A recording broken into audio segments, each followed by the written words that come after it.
BetOnline is your number one source for the NBA Finals and Stanley Cup Finals this season. Every stat, every matchup, and even live odds and spreads while the games are being played. When the game's over, head on over to our online casino and get in on a game of blackjack or poker or unwind with one of our over 150 slot games. Head to the website today to get in on the action. Use promo code BLEAV for your 50% welcome bonus on your first deposit. BetOnline, the game starts here. Anyone else foul a ball off their shin lately? We dig through the medical reports today on Believe in Astros. What's up, Astros fans? This game is turned upside down! Welcome to the Believe in Astros podcast with your hosts, sports writer Jeff Balke and former pitcher and Astros broadcaster Mike Stanton. Now, direct from H-Town, here's Balke and Stanton. What is up, Astros fans? Welcome to episode 117 of the Believe in Astros podcast on the Believe Podcasting Network. I'm Jeff Balke alongside my co-host Mike Stanton. Mike, I was walking through my kitchen last night when a foul ball ricocheted off my shin. Apparently, it's going around here in Houston. Any new injuries on your front? No, I don't think I've fouled anything off my shin, even though I was riding my mountain bike yesterday and my pedals have spikes on them. Oh, yeah. And I tried to reposition my foot. So, yeah, I did actually get a slight shin contusion. That's not, I remember doing that. I don't have spikes on mine anymore. My bikes don't have them because I did it so many times that I was like, right. I can't anymore. So when I ride my bike, it's like, no thanks. My foot missed a little bit and, yeah, I've only broken two bones in my life, both toes. And the first one was when I was a kid and I decided it would be a smart idea to ride my bike with flip-flops on. Oh, yeah. That did not end well. It seems like how it's going for the Astros right now. I can tell you a story about Jason Grimsley that will make your hair curl, but maybe that's for another time. Oh, it's like those football players when you see I remember Elvin Bethea played for the Oilers when his finger would be turned sideways, like years after he played. Oh, no thanks. Well, we do need to talk about injuries today. Unfortunately, I'm going to go through the couple of minor ones first. Spencer Arrighetti, who's actually looked quite good in the last few starts, took a line drive off the calf. Sounds like he's going to be all right. They precautionary took him out last night. As a former pitcher, can you just explain like how terrifying it is to have line drives hit in your direction? I'm sure it's got to hurt. I don't know if you've ever been hit by one. I'm sure you have all the years you pitched. Yes. I mean, that's got to be terrifying. Well, to tell you the truth, the fear may come afterwards because you don't have time to think about it. It's just a reaction. I didn't see the play. It hit him in the calf, and then what happened? Well, he got the ball and threw the guy out. Okay, there you go. So at least you got the out. Exactly. So I had a ball. I was in Atlanta, and I took a line drive off my left shin, not my calf, my left shin. Ow. But it ricocheted straight to the third baseman. So we did a 1-5-3 out, not double play, just out. Right. And here's what I tell people. Now, I still have the indention in my shin. Oh, no, you don't. 30 years ago, whatever it was. But you know what? Bruises heal, outs are forever. No doubt about it. You got to say, I remember telling people that when they wanted me to play baseball in high school because I was a pretty good athlete generally. And I had played, just a little bit of Little League here and there and stuff like that, nothing serious. So I went and tried out and I was good enough to make the team. They wanted me to play second base, but after like about a week, I found myself covered in bruises. That's right. And I was like, I can't do this, man. I'm not going to make it out of freaking sophomore year. Keep the ball in front. Exactly. And I did. Actually, the best way is to catch it. Exactly. That's exactly right. So Kyle Tucker, speaking of shins, fouled a pitch off his shin a few days ago. Good thing there is X-rays are negative. Dana Brown said on an interview yesterday that it looks like he'll be back this weekend. Did you ever foul one off your shin? I'm curious. I never did that. Or off your foot? No, not that I can remember. That's gotta hurt. With the swing that major leaguers have now. Yeah. They're much more likely to do that than maybe years past where you're trying to stay inside the ball. Little bit of a funny story. Back when I was in the minor leagues, one of our roving hitting instructors, his name was Luke Appling. Okay. And he was old as dirt, even when, this is the late 80s. And he used to pick on guys all the time. How do you foul a ball off your foot? I never fouled a ball off my foot. I think Luke at one point maybe had like the record for consecutive foul balls or something, but he was like just a little slap hitter, pesky hitter that was always trying to hit the ball in the opposite field. So he never really turned the ball, never really got the head out in order to hit a ball off his foot. But it's excruciatingly painful. Bad. And I can tell you as a pitcher, now this may seem a little cruel, but whenever a hitter fouled a ball off his foot, I tried to throw the same pitch again. I was going to say it's cold-blooded, but that's hey, if it works. That's the point. Yeah, so it's painful. It takes a long time, to heal, because usually, like in Kyle's case, if you saw him go down, he went down hard. Yeah, he did. It looked like it hurt. There was Jermaine Dye back in the day with the Oakland Athletics. Mm-hmm. He hit a ball off his shin and broke his leg. Oh. That's how hard he hit it off. So the ball's coming with some pretty serious heat. But even if there is no broken bones, those are still deep bruises. Yeah. And it takes time, to get all that inflammation and all that soreness out of there. Especially on that plant foot like that too. Yeah. I don't blame you though for throwing the same pitch again, Mike. I really don't. It was Herm. Down and in. What did Herm Edwards used to say? We play to win the game. That's what you say. You play to win the game. Unfortunately, there are some more significant injuries to discuss. It was announced today by the Astros, and look, you saw this coming. Both Jose Urquidy, unfortunately, right? Both Jose Urquidy and Cristian Javier are going to miss all of 2024, likely a big chunk of 2025 too. They both have to have elbow surgery. There was no definitive what specific elbow surgery they were having, because they have to go in there and figure it out. But it's most likely a Tommy John situation for both of them. Like I said, you called this last week, and you know it. When there's elbow soreness, it's never a good thing. Well, to tell you the truth, what happened with Fromber earlier in the season, that's the aberration. That's the one that will make you raise your eyebrows, because it's not that I have any additional information other than history. Right. When guys go down with sore elbows, sore forearms, more times than not, this is what it comes to, and it's really unfortunate that this is the case, but hey, this is the state of baseball in 2024. Yeah. And it's so tough. What's the reasoning? Well, that's a series of podcasts maybe we do a little bit later, because there's no one thing that's causing this. But it's unfortunate, but this is the state of the sport that we love. I think when we get to the end of the season, it will be interesting to sort of see exactly how many of these types of injuries did occur.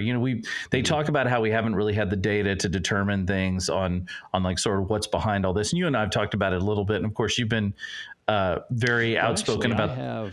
I have a little something. I know I wrote it down from earlier, and these are days on the IL with arm injuries. Okay. From 95 to 99, there were 11,668 days on the IL, pitchers due to arm injuries.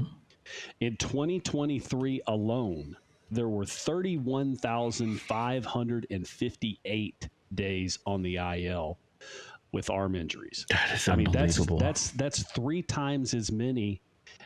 And the first number, the 11,000, that was over a 4-year. That was over a 4-year span. The second one was just in 2023. So it's unfortunate that this happens. There are, like I said, there's many things to blame. Part of it is how everybody throws down. That everything is max effort.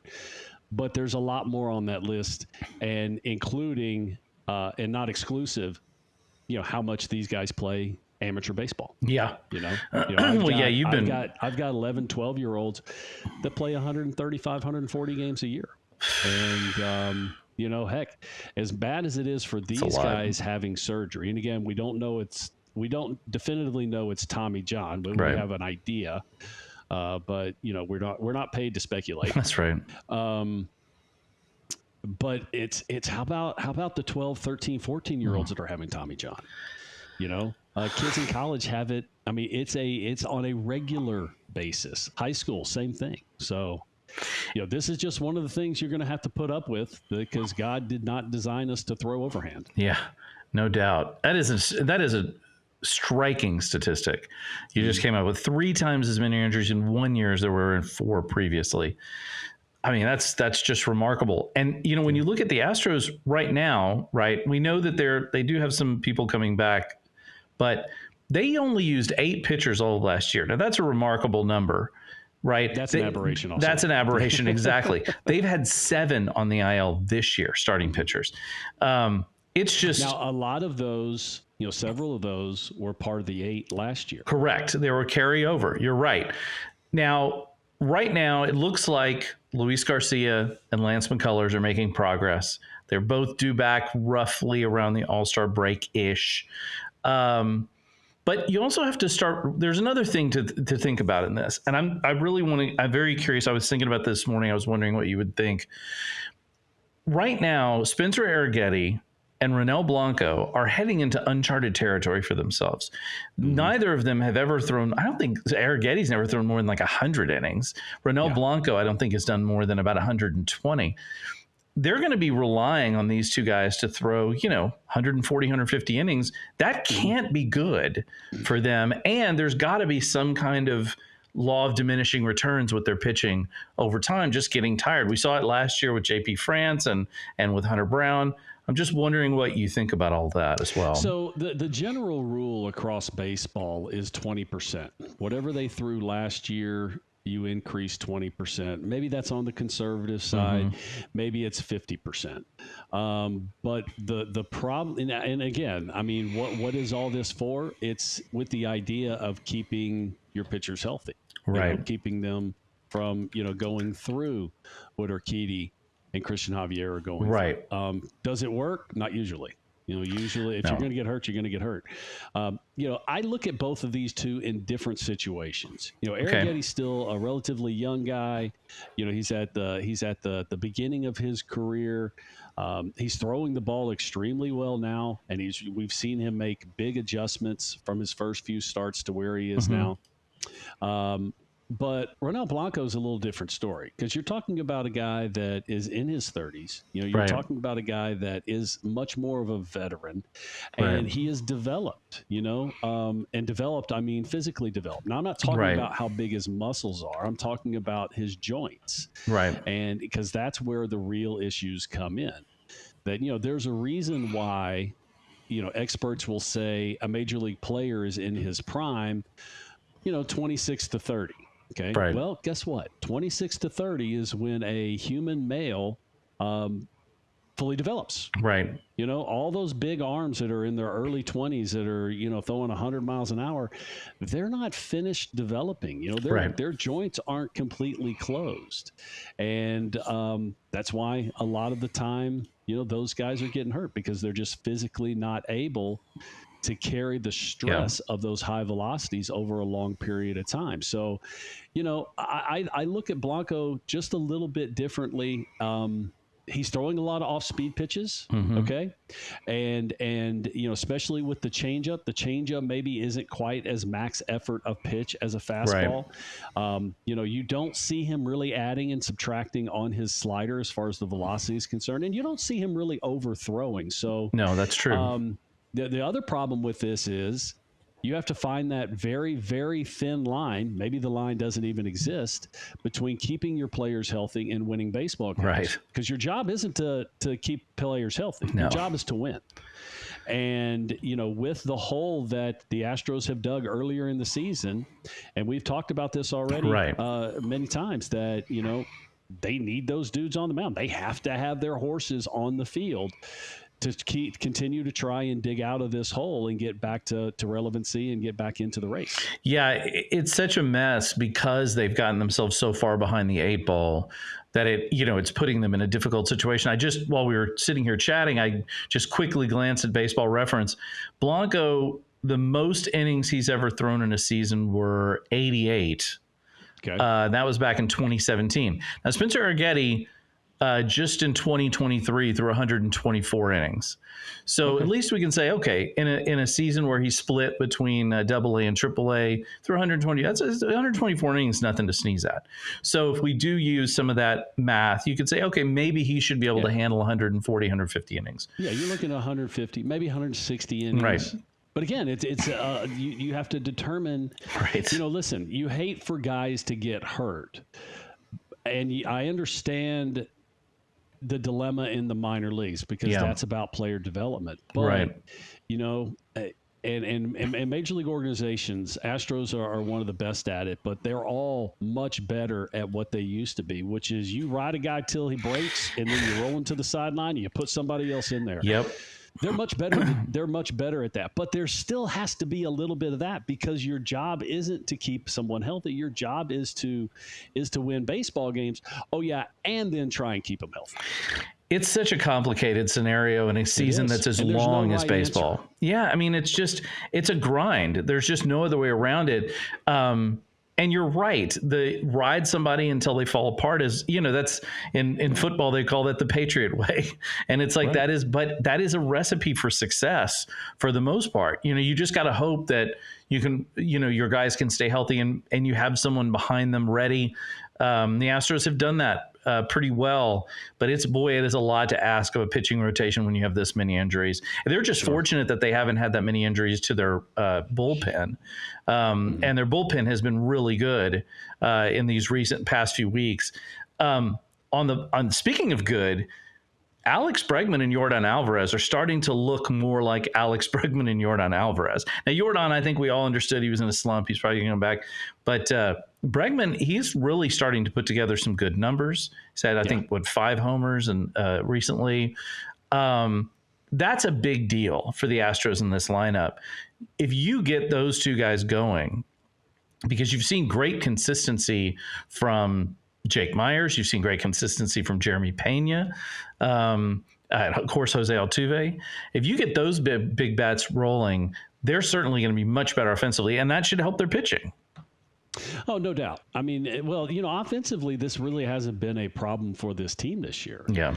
There's been some times that they've had issues, just getting base runners, but it's really been more about runners in scoring position. Right. And Yordan and Alex are both guys that have been notorious to their opponents on putting quality at bats together when there's guys on base. Yordan's a little different because you look at Yordan, they have pitched Yordan very tough. Okay. And yeah, maybe he swung out of the zone a little bit, even though he's not striking out. He may, he's still putting balls in play that weak contact just because they're pitchers' pitches. Mm-hmm. But it's hard to stand up there and just continue to see a pitch on the corner or a pitch in the dirt and not offer at it. He wants to swing. Sure. And you're just seeing Alex. You're just seeing the confidence come back. I mean, he's swinging the bat with a lot more authority, a lot more bat speed. You don't see. Because I think some of what was happening early in the season was maybe he was thinking a little bit too much and not really accelerating and trusting what his eyes were telling him. Now you're just seeing him. They make a mistake. He's putting swings on it. And he's putting swings on it with some bat speed. We're seeing the exit velocity pick up. Right. The long ball is awesome. But we're just seeing a higher quality of at bat. Right. He's pulling the ball a lot too, which for Bregman, that's important because that means he's getting out in front. And yeah, you're right. I mean, they've just been much better and just in general. And welcome back, Yainer Diaz, I will mention as well. Right. Back-to-back games with home runs. That's another guy I felt like was going to break out of it. Another guy I feel like who's a confident swinger. He's been expanding his zone a little bit this year. Yeah. And that happens with young players. Well, we saw him do it last year. Jeff. Yeah. I mean, there were times. I think there was a series in maybe in Arlington. He swung at a pitch that the catcher jumped for. I mean, it was a fastball like going to the backstop over his head, and he took a full hack at it. Yeah. And first thing, what does that tell me? First thing it says, he wasn't seeing the ball. Right. Okay. You're not going to swing at that if you see the ball first. But with that lack of confidence comes early swings. Early swings come with weak contact, swing and miss, swinging out of the zone. Early commitment is not a good thing when you're a hitter. And so, but what you're seeing now, same thing. You're seeing a guy that's got a lot more confidence. He's, after he hit the first home run since early April, I think the very next at bat, you're seeing better bat speed. He's kind of got the gorilla off his back, and now he can let it fly. I think the other part of this is you got to remember with Yainer is, he's the everyday catcher now. Well, he's the starting catcher. Right. And that's wear and tear. He's catching and he's catching a lot. But and what does that mean? That means his preparation is 3 or 4 times anybody else on the field. That's a really good point, Mike. He doesn't have to just get himself ready for his offensive at-bats. His main job is getting the pitcher ready and making sure they have their game plan together. So, a good way to look at it is spring training for catchers is terrible. They are on the field probably twice as much as anyone else. Wow. They have to catch all the bullpens. They have to catch all the games. They have to do all that stuff. Oh yeah, and then at the end of the day, you get to go to the cages and you get to work on your swing. I mean, it's that's torture. It is a terrible position to be in, and Yainer's going to be a good one. It's just right now we're seeing some growing. All right, well. Prior to last week, or over the last week, we've been seeing some growing pains, and I expected those. I think what's been I've noticed from him this year is that he's started to lay off on the high fastballs. He's not swinging so much of those, but he's a little susceptible to the sweeper, which to me it is really interesting because it seems like to me that if I were a young player, I would probably get more fooled by the horizontal movement than the vertical. And we saw that from like Jeremy Pena, where he needed to tighten up his swing. We even saw it back in the day when the Astros would struggle so much against guys who would throw breaking pitches out of the outside part of the plate. Craig Biggio would struggle with that at times.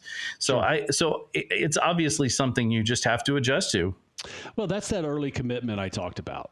When you see a hitter swinging an off-speed pitch and he's off balance and the pitch is not a strike, he committed to swinging too early. He didn't see the ball. He didn't see the rotation. He didn't let the ball travel, and that's what happens. When you're not trusting your eyes and you're not trusting how quick your hands are to get to a fastball, you commit to it early, and that's just a recipe for disaster, especially now in Major League Baseball that, fastballs aren't thrown nearly as prevalent as they used to be. Yeah, no, you're 100% right.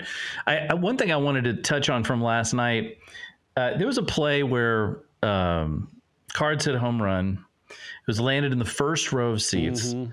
I don't know if you saw the replays of this. I did. Mauricio Dubon went up, jumped really high. I didn't know Mauricio Dubon could jump. I didn't know he could jump that high. Man. Dude, he's an athlete. He could probably dunk on somebody. There. It was there. And he ran into a fan who, by the way, fans were not reaching over the wall. Oh, no. They just had their hands up.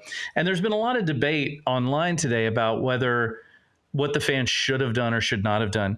I'm just going to tell you from my perspective. If I'm sitting in the front row of the Crawford boxes, or in this case, right field, and a ball is coming at me, I'm probably not just going to sit there with my hands in my pockets.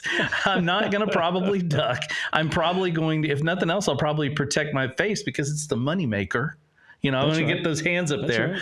Right. And especially in the case of this one fan, there was a little kid there too. So you can't just ignore it.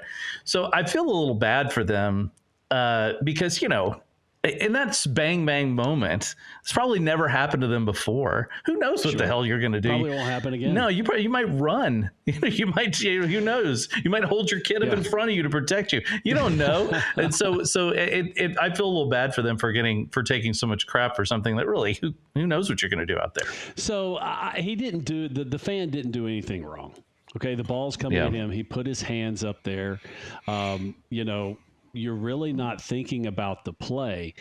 But I want to give you an example of how hard this ball is coming in. Mm-hmm. Okay, when you see players on the field in BP, they're not paying attention. Most of them aren't paying attention. They're talking. Mm-hmm.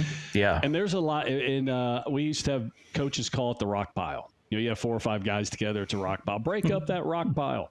Spread out. So what they would do is when a line drive is hit into those guys, what do? I'm guessing they scatter. Yeah, they scatter. They right? don't stand there and try and catch it. And these are professional players that catch, velocity baseballs all the time. Right. What you would like them to do is just get out of the way. Right. But it's tough sometimes though. The seats are close together. There's a bunch of people there. It's tough. No, there's no doubt. It's and the ball's probably not coming in straight. It's coming in with a little bend on it. So he didn't do anything wrong. It's unfortunate. It's unfortunate, yeah. But yeah, I'll tell you what, Mauricio he was well up over the wall. He got air. Yeah, and I there was a chance he could have caught it, but there's also a better chance that he would have missed it. Right. So to say that was going to be a catch 100%, and it didn't hurt him ultimately, but nevertheless, dude, that might have been the most impressive thing was Dubon getting up like that. Yeah, I feel like somebody needs. I mean, maybe. And to tell you the truth, Dubon, of course, he can't see it, right? But he felt the guy's hand. Right, so right. His glove hit the fan's hands. Yeah, and so he got a little reaction pissed. Actually bought into this more than anything else that he thought he had it, maybe he did. Yeah. But I mean, you want to talk about a low percentage catch. I don't even know what StatCast said. Protecting himself and the whole souvenir thing and everything. Right. At least it wasn't over the wall. He didn't go into the playing surface. And that you have to know as a fan. You cannot go reach as a fan. Well, they also tell you that. Yeah, they do. Every single solitary game, they've got a disclaimer that they read. Nobody pays attention to it, but it's there. Exactly. The announcer reads it every day. But somebody, maybe Julia, when she's down there in the clubhouse, needs to be like, Mauricio, did you play basketball? Is that they have those if at Minute Maid Park, in the concourses, they have those like compare yourself to so and so, their height and their jump, whatever, and then they'll have somebody who's jumping. I want to see Mauricio up there next year. That was very. I didn't realize he had that in him. So hey, man, good for him. So the Astros are going to try to finish off the sweep against the Cardinals today. Cardinals have not been good. They've been trying to kind of turn around, and in a lot of ways, their season has kind of mirrored the Astros. They've had some pretty significant injury problems and had high expectations, but haven't quite lived up to them. But with the upcoming schedule, this is another stretch where they're going to play the White Sox and they're going to play the Angels. Mm-hmm. They've got another stretch of games here where they can attempt to get back in close to 500, get back closer into this division race. I mean, you never say never. Dana Brown said that they're still not going to be sellers at the deadline. I mean, you can't really blame him at this point. The AL West is the worst division in baseball. Mm-hmm. Everybody's kind of got a puncher's chance at this point, and this is another chance for the Astros to kind of make some hay. They just need to play their consistent baseball. Yeah, I know this might be getting monotonous me saying this, but winning those series, when you play those guys, when you play the White Sox, I mean, the White Sox have like 15 or 16 wins on the season. Right. They're terrible. You really want to sweep that, but at least you need to do is win the series. Yes. And yes, you win 2, lose 1, win 2, lose 1. Yeah, it's going to take you a little bit more time, but that's the consistency and style of baseball that you're looking for. Yeah. The problem with getting hot, there's going to be a time when you're not. And a lot of times the teams that can get really, really hot, they have a tendency to get a little bit cold too. Yeah. So you're looking for that more even keel as far as winning those series. So I mean, they went through a really tough time early in the early in the season. I think it was all but Kansas City Royals. I think they had played. Yeah, were either above 500 or were playoff teams, right, or whatever the stat was.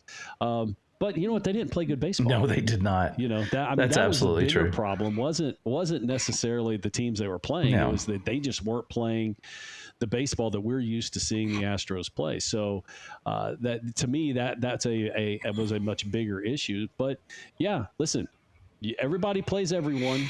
Yep. And it's not a matter of who you play; it's when you play them, and hopefully they'll run into some of these teams when they're still not playing very good baseball themselves, and the Astros can capitalize. And as we're recording this at almost 2:00, the Astros are currently down 1-0 in the 4th. Apparently a sacrifice fly. Ronel Blanco pitching well, thrown 50 pitches through 4. He's only allowed 2 hits, 1 walk. He's got a K. So, this is a team that earlier in the season, what was the number I saw that if they were trailing in the 9th inning, they were 0-25, I think, something like that. And yeah. And then with their trailing after 7, they were like 1-26. It was crazy. And now they've started to change that a little bit. So, hey, good for the Astros. They got to keep at it and continue, like you said, continue to improve. If you do the 4 corners here for just a second, I can probably tell you those numbers. Oh, I'd be very curious to know. I mean, I know I read, I think Michael Schwab had posted up there that the other night that they were like 1-26 after inning 7, but I know they're one of the worst. Like I did a story for the press last week, and their clutch numbers this year are abysmal. I mean, their clutch numbers, while they rank way up at the top of the league in runs per game, ERA, slugging percentage, they're at the bottom of the league in hitting with runners in scoring position. And, okay. Oh, did you find it? Let's see what we have here. Yes. Where are the trailing numbers? Are you looking on StatCast? Where are you pulling that from? No, the Astros game notes. Oh, game notes. Okay, Okay, when they score 3 runs or fewer, which we didn't talk about that, but this is interesting. 3 runs or fewer, they're 3-27. Oh my Lord. Yeah. Wow. That's come from behind, walk-offs, home runs, out hitting. After 8 innings, when they lead, they're 25-2. When they're trailing, they're after 8 innings. So leading after 8. No, they're tied after 8. Here it is. Trailing after 8 innings, 0-26. Oh, Jesus. They have not had a come from behind win. Yeah. Now they've done ties. Ties after 8, they're 3-6. Yeah. Which still isn't great. Not great, but better than but you said even leading. Nice. Here's another good one. If they're trailing after just 6 innings, they're 3-24. Ooh. So a team that's kind of known for their late inning theatrics over the years. Well, we just really haven't seen that. And that, that goes into the overall record. Yeah. That goes into the struggles they had earlier in the season that, they just haven't been able to mount the offense, especially, mid to late in the game that, they've done for so many years. And when you look at that too, when you look at that number, where you said the 3 runs or fewer, and they're so far behind in that says so much about this team overall. It's a very, I would argue that this year, from a statistical standpoint, offensively, might be one of the most anomalous years you'll ever see from the Astros. Because the numbers don't say they've struggled, right? Until you start getting deeper into the numbers, runners in scoring positions, stuff like that. I mean, they've been among the league lead in offensive numbers. All season. They're top 10 in home runs. They're number 1 in batting average. I think they're number 4 in slugging. They're way up there in runs scored. I think top 10 in runs scored. So if you look at the superficial, just top line numbers, they're great. But then when you look at their clutch numbers and late inning hitting with runners in scoring position, that's really where they've been terrible. Sure. And that is, as you said, over the last decade, that's where they made their money. That's where they were so good. There's countless dramatic wins we've seen over the last 7 or 8 years. Tons of them. Tied ball games are down by 1 in the 9th, and you've got some big time closer, and somebody pops one, or you get a couple, a walk and then a double or so. It doesn't matter what it is. The postseason games where they did that. So many times they've done it, and we've been spoiled. Yes, we expect them to do it. Well, guess what? It ain't that easy. No. If it were, people would be able to hit better than 300 on a regular basis. All right. Well, thanks everybody for joining us. Mike, is any final thoughts as we head into the weekend? No, just go ahead, finish off the sweep today, and let's see if they can get on a roll. Yeah, Absolutely. We'll be back next week, the Fresh Pod from Bet Online. You can find us on Spotify, Apple, Stitcher, of course, on YouTube if you want to see, like I said, the money makers. You can also find us on X and Instagram at Believe in Astros. I'm at Jeff Balke. Mike is at Mike Stanton 29. Hit us up on there. Ask us some questions. Tell us some tales. When was the last time you fouled a ball off your shin? And did it really hurt? I'm sure it did. Anyway, thanks everybody for joining us. As always, really, really appreciate it. We will see you next time. And as always, go Astros. Adios.